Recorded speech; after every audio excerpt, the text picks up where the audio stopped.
Hi all ನಮಸ್ಕಾರ ಎಲ್ಲರಿಗೂ and welcome back to show ಮತ್ತು ಆಲಿನ್ ಒನ್ ಯೂಟ್ಯೂಬ್ ಚಾನಲ್. ಯಾರಾದರೂ ನನ್ನ ಚಾನಲ್ನ ಹೊಸದಾಗಿ ನೋಡ್ತಾ ಇದ್ದರೆ ದಯವಿಟ್ಟು ಒಂದ್ಸಲ ಸಬ್ಸ್ಕ್ರೈಬ್ ಮಾಡಿಕೊಂಡು ವೀಡಿಯೋನ ನೋಡ್ಕೊಳ್ಳಿ. ಹಾಗೆ ವೀಡಿಯೋ ಸ್ಕಿಪ್ ಮಾಡದೆ ಕೊನೆಯವರೆಗೂ ನೋಡಿ. ಇಷ್ಟ ಆದರೆ ಲೈಕ್ ಮಾಡೋದನ್ನು ಮರಿಬೇಡಿ. ಮತ್ತು ಪಕ್ಕದಲ್ಲಿರೋ ಬೆಲ್ಲೈಕನ್ನು ಒಂದ್ಸಲ ಪ್ರೆಸ್ ಮಾಡಿ, ಬಿಕಾಸ್ ನಾನು ಹಾಕೋ ಪ್ರತಿಯೊಂದು ಹೊಸ ವೀಡಿಯೋ ಫಸ್ಟ್ ನೋಟಿಫಿಕೇಷನ್ ನಿಮಗೆ ಬರುತ್ತೆ. ಇವತ್ತು ನಾನು ತುಂಬಾ simple and taste and quick ರೆಸಿಪಿಯೊಂದಿಗೆ ಬಂದಿದ್ದೀನಿ. ಅದೇನಪ್ಪ ಅಂದರೆ ವಾಂಗಿಬಾತು.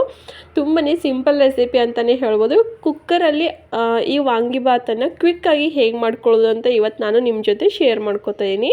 ಬನ್ನಿ ಹಾಗಾದರೆ ಈಸಿ ಆ್ಯಂಡ್ ಕ್ವಿಕ್ಕಾಗಿ ವಾಂಗಿಬಾತನ್ನು ಹೇಗೆ ಮಾಡೋದು ಅಂತ ನೋಡ್ಕೊಳ್ಳೋಣ.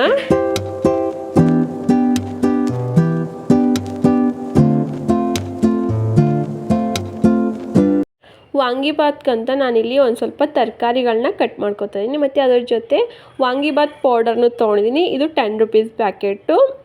ಇದನ್ನು ನಾವು 4 ಜನಕ್ಕೆ ಆಗೋಷ್ಟು ಆರಾಮಾಗಿ ಮಾಡ್ಕೋಬೋದು ಈ ಒಂದು ಪ್ಯಾಕೆಟಲ್ಲಿ.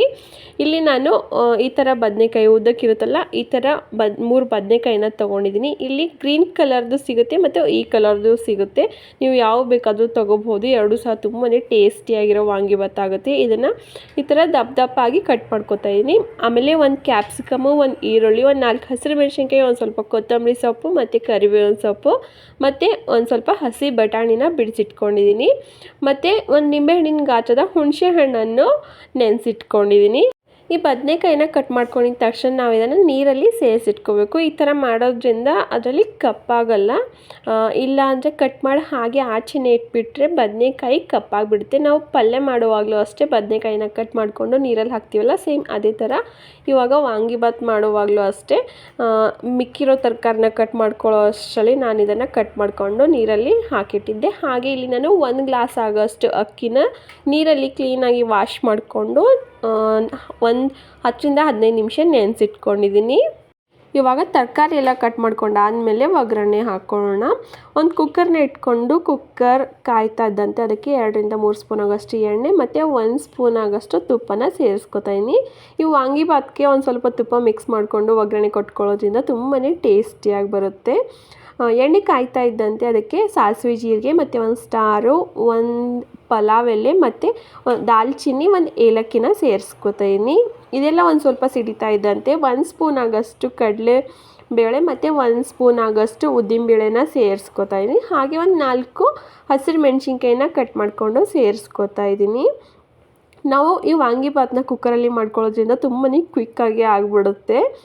ಹಾಗೆ ಒಂದು ಮೀಡಿಯಮ್ ಸೈಜ್ ಈರುಳ್ಳಿನ ಸಣ್ಣದಾಗಿ ಕಟ್ ಮಾಡಿಕೊಂಡು ಸೇರಿಸ್ಕೊತಾ ಇದ್ದೀನಿ. ಹಾಗೆ ಇದ್ರ ಜೊತೆ ಒಂದು ಸ್ವಲ್ಪ ಕರಿಬೇವನ್ನು ಕ್ಲೀನಾಗಿ ವಾಶ್ ಮಾಡಿಕೊಂಡು ಸೇರಿಸ್ಕೊತಾ ಇದ್ದೀನಿ. ಇದೆಲ್ಲ ಒಂದು ಸ್ವಲ್ಪ ಕಲರ್ ಚೇಂಜ್ ಆಗೋವರೆಗೂ ನಾವು ಫ್ರೈ ಮಾಡ್ಕೋಬೇಕಾಗುತ್ತೆ. ಮತ್ತು ಈ ವಾಂಗಿಬಾತಲ್ಲಿ ನಿಮಗೆ ಹುಣಸೆ ಹಣ್ಣು ಸೇರಿಸ್ಕೊಳ್ಳೋಕೆ ಇಷ್ಟ ಆಗದೆ ಹೋದರೆ ನೀವು ಇಲ್ಲಿ 1ರಿಂದ 2 ಟೊಮೆಟೊನ ಕಟ್ ಮಾಡಿಕೊಂಡು ಸೇರಿಸ್ಕೋಬೇಕಾಗತ್ತೆ. ಯಾಕಂದರೆ ಈ ವಾಂಗಿಬಾತ್ಗೆ ಒಂದು ಸ್ವಲ್ಪ ಹುಳಿ ಇದ್ರೇ ಚೆನ್ನಾಗಿ ಟೇಸ್ಟ್ ಕೊಡುತ್ತೆ. ಸೊ ಅದಕ್ಕೋಸ್ಕರ ನಾನಿಲ್ಲಿ ಟೊಮೆಟೊ ತೊಗೋತಾ ಇಲ್ಲ, ಹುಣಸೆ ಹಣ್ಣು ಸೇರಿಸ್ಕೊತಾ ಇದ್ದೀನಿ. 2ರಲ್ಲೊಂದು ಆಪ್ಷನಲ್ ಆಗಿ ಸೇರಿಸ್ಕೋಬೋದು. ಮತ್ತು ಒಂದು 4ರಿಂದ 5 ದಪ್ಪ ಜಜ್ಜಿರೋ ಬೆಳ್ಳುಳ್ಳಿನೂ ಇದಕ್ಕೆ ಸೇರಿಸ್ಕೊಂಡು ಚೆನ್ನಾಗಿ ಫ್ರೈ ಮಾಡ್ಕೊತಾ ಇದ್ದೀನಿ. ಇದೆಲ್ಲ ಒಂದು ಸ್ವಲ್ಪ ಫ್ರೈ ಆಗ್ತಾ ಇದ್ದಂತೆ ಇವಾಗ ಕಟ್ ಮಾಡ್ಕೊಂಡಿರೋ ಕ್ಯಾಪ್ಸಿಕಮು ಮತ್ತು ಬಟಾಣಿನೂ ಸೇರಿಸ್ಕೊಂಡು ಒಂದು ಸ್ವಲ್ಪ 1-2 ನಿಮಿಷ ಫ್ರೈ ಮಾಡ್ಕೊತಾ ಇದ್ದೀನಿ. ಮತ್ತು ಇದ್ರ ಜೊತೆಗೆ ಕಟ್ ಮಾಡ್ಕೊಂಡಿರೋ ಬದನೆಕಾಯಿನೂ ಸೇರಿಸ್ಕೊಂಡು ಎಲ್ಲನೂ ಎಣ್ಣೆಲಿ ಒಂದು 2ರಿಂದ 3 ನಿಮಿಷ ಫ್ರೈ ಮಾಡ್ಕೋಬೇಕಾಗುತ್ತೆ. ನೀವು ಬೆಳಗ್ಗೆ ಅರ್ಜೆಂಟಲ್ಲಿದ್ದರೆ ಅಥವಾ ಮಕ್ಕಳಿಗೆ ಟಿಫಿನಲ್ಲಿ ದಿನ ಏನು ಕೊಡಬೇಕು ಅಂತ ಯೋಚನೆ ಮಾಡ್ತಾಯಿದ್ರೆ ಈ ಥರ ಕ್ವಿಕ್ ರೆಸಿಪಿಗಳನ್ನ ಮಾಡಿಬಿಟ್ಟು ಮಕ್ಕಳು ಟಿಫಿನ್ ಕಟ್ಕೊಟ್ರೆ ಡಬ್ಬ ಪೂರ್ತಿ ಖಾಲಿ ಮಾಡಿಬಿಟ್ಟು ತೊಗೊಂಡು ಬರ್ತಾರೆ.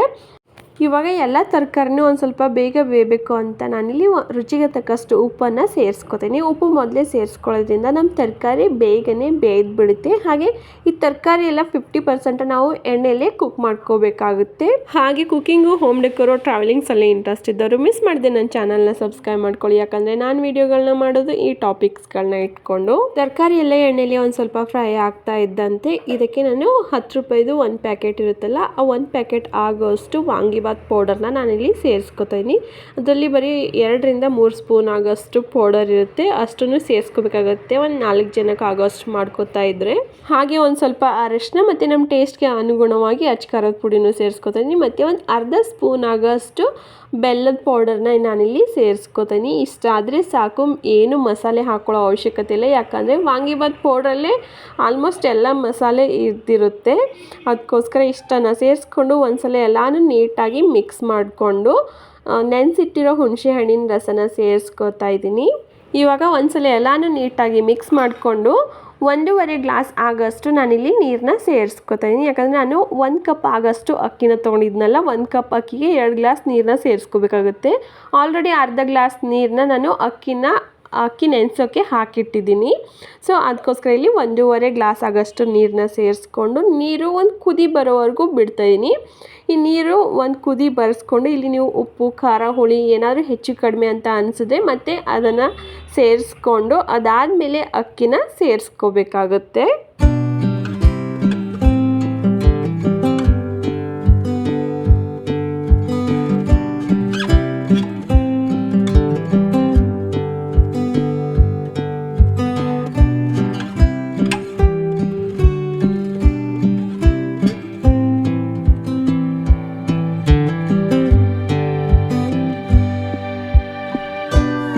ಇವಾಗ ಕೊನೆಯಲ್ಲಿ ಒಂದು ಸ್ವಲ್ಪ ಸಣ್ಣದಾಗಿ ಕಟ್ ಮಾಡ್ಕೊಂಡಿರೋ ಕೊತ್ತಂಬರಿ ಸೊಪ್ಪನ್ನು ಸೇರಿಸ್ಕೊಂಡು ಕುಕ್ಕರ್ ಮುಚ್ಚಳನ ಮುಚ್ಚಿಬಿಟ್ಟು ಮೀಡಿಯಮ್ ಉರಿಲಿ 2 ವಿಷಲ್ ಬರೆಸ್ಕೊಂಡ್ರೆ ಮುಗ್ದೋಯ್ತು. ಟೇಸ್ಟ್ ಏನು ಕ್ವಿಕ್ ಆಗಿರೋ ವಾಂಗಿಬಾತ್ ರೆಡಿ ಆಗೇ ಹೋಗುತ್ತೆ. ನಾವು ಅಕ್ಕಿನ ಮೊದಲೇ ನೆನೆಸಿದ್ವಲ್ಲ, ಸೊ ಅದಕ್ಕೋಸ್ಕರ ಬರೀ 2 ವಿಷಲ್ ಬರೆಸ್ಕೊಂಡ್ರೆ ಸಾಕಾಗುತ್ತೆ. ಕುಕ್ಕರ್ಗೆ 2 ವಿಷಲ್ ಬರೆಸ್ಕೊಂಡು ಕಂಪ್ಲೀಟಾಗಿ ಅದರಿಂದ ಏರ್ ಹೋಗಾದ್ಮೇಲೆ ನಾನಿವಾಗ ಕುಕ್ಕರ್ ಮುಚ್ಚಳನ ಓಪನ್ ಮಾಡಿ ನೋಡ್ತಾ ಇದ್ದೀನಿ. ನೋಡ್ಬೋದು ನೀವು ಎಷ್ಟು ಪರ್ಫೆಕ್ಟಾಗಿ ಉದುರಾಗಿರೋ ವಾಂಗಿಬಾತ್ ರೆಡಿ ಆಗಿದೆ ಅಂತ. ನಾವಿಲ್ಲಿ ತರಕಾರಿಗೇನು ನೀರು ಸೇರಿಸ್ಕೊಳ್ಳೋ ಅವಶ್ಯಕತೆ ಇಲ್ಲ, ಯಾಕಂದರೆ ತರಕಾರಿ ಎಲ್ಲ ಎಣ್ಣೆನೇ ಬೇಯ್ದಿರುತ್ತಲ್ಲ. ಸೊ ಅಕ್ಕಿಗೆ ಮಾತ್ರ ನೀರು ಸೇರಿಸ್ಕೊಂಡ್ರೆ ಎಷ್ಟು ಪರ್ಫೆಕ್ಟಾಗಿರೋ ವಾಂಗಿಬಾತ್ ರೆಡಿ ಆಗುತ್ತೆ. 1 ಗ್ಲಾಸ್ಗೆ 2 ಗ್ಲಾಸ್ ಆಗೋಷ್ಟು ನೀರು, ಅಂದರೆ 1ಕ್ಕೆ 2 ಆಗೋಷ್ಟು ನೀರನ್ನ ಸೇರಿಸ್ಕೊಂಡ್ರೆ ಸಾಕಾಗುತ್ತೆ. ಹಾಗೆ ಜಾಸ್ತಿ ಮಸಾಲೆನೂ ಬೇಡ, ವಾಂಗಿಬಾತ್ ಪೌಡ್ರ್ ಇದ್ದರೆ ಸಾಕು. ತುಂಬಾ ಟೇಸ್ಟ್ ಆ್ಯಂಡ್ ಕ್ವಿಕ್ ಆಗಿರೋ ಕುಕ್ಕರಲ್ಲಿ ಮಾಡುವಂಥ ವಾಂಗಿಬಾತ್ ರೆಡಿ ಆಗೇ ಹೋಗುತ್ತೆ. ಮಿಸ್ ಮಾಡದೆ ನೀವು ಒಂದ್ಸಲ ಟ್ರೈ ಮಾಡಿ ನೋಡಿ ಹೇಗೆ ಬಂದಿತ್ತು ಅಂತ ನನಗೂ ಕಮೆಂಟ್ ಮೂಲಕ ತಿಳಿಸೋದನ್ನು ಮರಿಬೇಡಿ. ಹಾಗೆ ಈ ಕ್ವಿಕ್ ಆ್ಯಂಡ್ ಈಸಿಯಾಗಿರೋ ವಾಂಗಿಬಾತ್ ರೆಸಿಪಿನ ಸ್ಕಿಪ್ ಮಾಡದೆ ಕೊನೆಯವರೆಗೂ ನೋಡಿದ್ದೀರಾ ಅಂತ ಅನ್ಕೋತೀನಿ. ರೆಸಿಪಿ ಇಷ್ಟ ಆದರೆ ಒಂದು ಲೈಕ್ ಮಾಡೋದನ್ನು ಮರಿಬೇಡಿ. ಹಾಗೆ ಮುಂದೆನೂ ಸಹ ಇದೇ ಥರ ಹೊಸ ವಿಡಿಯೋಗಳಿಗೋಸ್ಕರ ನನ್ನ ಚಾನಲ್ನ ಸಬ್ಸ್ಕ್ರೈಬ್ ಮಾಡ್ಕೊಳ್ಳೋದು ಮರಿಬೇಡಿ. ನಾನು ಸಿಗ್ತೀನಿ ಮುಂದೆ ಹೊಸ ವಿಡಿಯೋಗಳೊಂದಿಗೆ. ಅಲ್ಲಿವರೆಗೂ bye, take care. Thank you for watching my channel.